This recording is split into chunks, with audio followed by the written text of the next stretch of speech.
I'm Sky Wildcat. I am 21 years old. I am a graduate student at Northeastern State University, and I'm also Miss Cherokee. Sky Wildcat, Suma Cum Laude. Skye graduated Summa Cum Laude with a double major in geography and psychology at Northeastern State and will begin her master's degree program at NSU in the fall. During her senior year, Skye received awards for Outstanding Senior. She was inducted into the NSU Hall of Fame after bringing state and national recognition to the university in her role as a tribal ambassador. It goes with my platform, implementing like solar panels or water usage, like conserving that, I guess, to learn to use different things. Like aside from styrofoam, you could just reuse the coffee cup that you use every day. And we build a lot of homes, we have a lot of infrastructure, and I think within that we can also begin using solar panels. Skye has always known that she was Cherokee because her dad began teaching her at a very young age. Growing up, I was very familiar with a lot of the traditions and teachings. So, like I went wild onion picking, I made baskets a lot with my dad, played stickball all the time. And a lot of time he used, like different phrases and whatnot in Cherokee for me, telling me to do things, so I could learn. And I mean, if I wanted to go to a friend's house, sometimes I would have to learn the colors in Cherokee or the numbers in Cherokee, 1 through 10, just so I'd be familiar with it and know who I was. For me, my Cherokee heritage is exactly who I am. There was a part of my life when I was younger that I just, like, it was so familiar to me, and it was so apparent in my everyday life that I felt different from the rest of the world, especially going to school. When I was in elementary or growing up, it wasn't really racism necessarily, but more of just microaggressions, I guess. Like people get called Pocahontas and things like that, and it's just, to them it's joking, and to them it doesn't really mean anything. But as you grow older, you realize how it affects your identity and who you are. And so you kind of have to get away from that part and just think about who you are now and who you want to be. After I took the title to be Miss Cherokee, I really learned that it's important for us to vote as Cherokee citizens. So we're one of the largest tribes, and we have a lot of influence on, not only the economy, but just culture in general around Oklahoma. And we really need to make sure our voices are heard as Cherokee people and as Native people. She has grown up with a family that is very involved in the cultural and language aspects of both the Cherokee and the Creek Nations. When I think about a strong Cherokee in my family, it would probably be my grandma, Levada Wildcat, and my grandpa, French Wildcat. Growing up, I mean, they're speakers, my grandma is, and then my grandpa is Cherokee and Creek. So I got both sides of the language and the traditions. I got that growing up.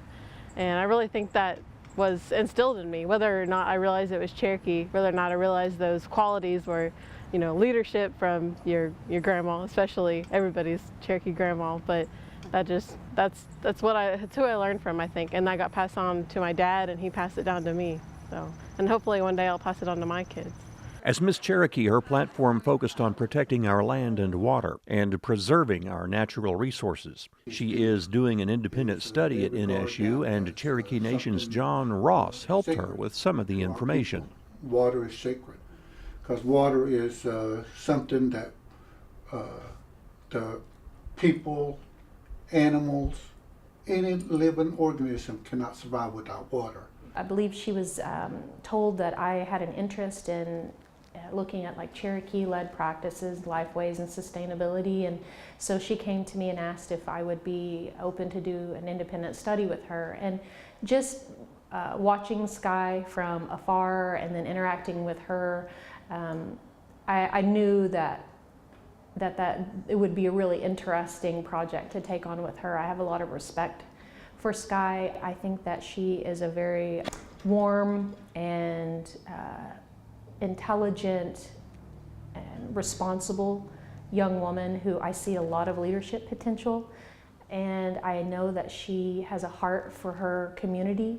I know she has a heart for actually being Cherokee.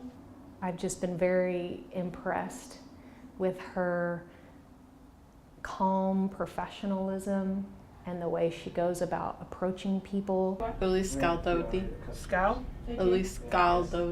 Not only does she stay busy with her Miss Cherokee duties, she's also found time to help organize this year's Symposium of the American Indian. She also presented the results of her study. So the principles that I went over that go into the framework of the research is respect for elders. That is where I began with my research.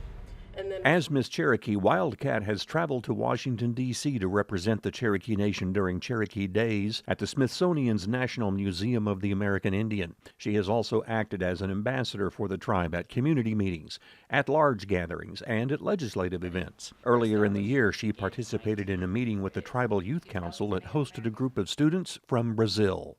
So they wanted to they took away a lot of Native children from their families, and they took away the way they dressed, they took away their language, they took away everything about them except the color of their skin. And so that's very hard for us today to even, we still have to learn our language, we need to learn our traditions, we got to learn the way that they lived in order to understand who we are. Skye says she has learned and grown from being an ambassador of the Cherokee Nation. It has been amazing, it's been awesome, it's been, when I think about it, I think about the line of Miss Cherokees that I'm a part of, and I think about all the qualities that they held, and I just hope that I've held true to that. I hope I've sustained the legacy that it is, but it can be, sometimes you get tired, you know, it can be a lot of pressure sometimes, and some people think you shouldn't talk about it that way, but you have to acknowledge that aspect because it makes you realize how important this role is, and it makes you push yourself even more so that you can become better and better. And I really think I see that for myself throughout this year, is that just how much I've grown and developed because of people, you know, telling me that I've done a good job, or people telling me what I need to work on and how to get better and improve. It's been a lot of things, but I think if I had to describe it in one word, it'd just be amazing. It's been just a journey. I'd have to say the first thing that comes to mind is incredible. She really critically thinks about a variety of things, and she has a wonderful way of taking what she knows and what she learns and weaving it back in to her own learning and applies it to her own way of seeing the world, which is through Cherokee eyes. It has stones in it too. That's a really old brick. She's really blossomed as a young woman and taken on many roles on campus with different Native groups, and also in the classroom. She's definitely become a leader, and I saw that from the beginning, but she's really grown into that role. Dr. Hallman believes Wildcat is dedicated to environmental issues, especially water and how it relates to the Cherokee Nation. Wildcat has advocated for land preservation, recycling, and awareness of environmental footprints in both her college studies and as Miss Cherokee. She also plans to work and help the Cherokee Nation, continuing to help with the environment in the future. I definitely think that one day I might run for council, and within that, even if I don't run for council, I'm going into higher education, and not just, you know, teaching, but administration, and I want to write grants because that's important part of getting our funding from the government, and that also helps us become sustainable on our own, helps us, you know, increase our sovereignty. I would like to just start with at least one building, whatever it is. I mean, just seeing how that works out, seeing how using solar energy would work out for that building, and seeing the costs that it would save. We'd probably save a lot of money doing that, and see how people react to it, really, the people that work there, how they feel about using solar energy or things like that. So just really get the public's eye and their opinion.